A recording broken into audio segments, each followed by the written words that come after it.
is Eric Siblin. I'm a writer. My background's in journalism, but not long ago I published my first book, and so I think now I can safely describe myself as a writer. I grew up in Montreal. I'm a born and bred Montrealer. I went to Dawson, Concordia, 2 degrees at Concordia, and then I went into daily journalism where I spent most of my working life, working for the Canadian Press, the wire service, and after that the Gazette. Most journalists probably daydream about writing a book, and it was just a matter of finding the right moment, the right topic. And I feel very lucky that I did find that. You know, I stumbled upon this piece of music, and it was more or less a eureka moment in which I thought there's a story in this piece of music and that I might be able to write a book about it.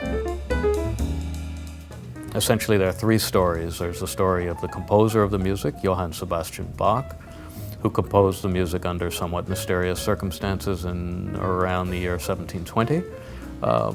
It's also the story of Pablo Casals, the great Spanish cellist from Catalonia, who stumbled upon a copy of the music in 1890 in Barcelona and essentially hand-delivered this epic music to the world, made it famous.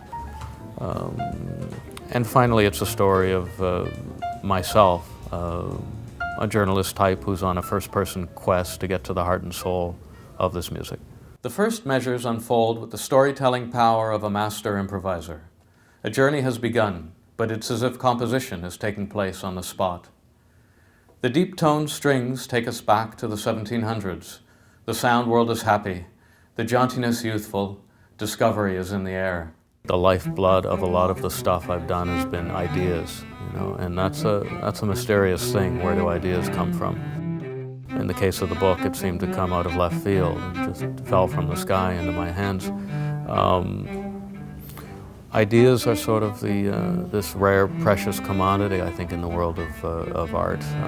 Certainly in the world of freelance filmmaking and magazine writing and books.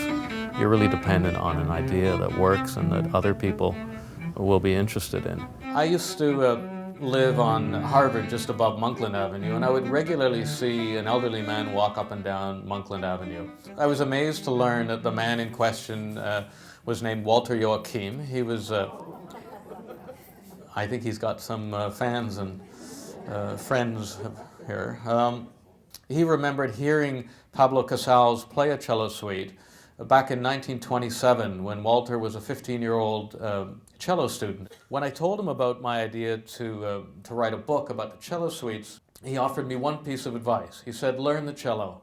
You're far too old to ever become any good, but it may give you some insight into the music.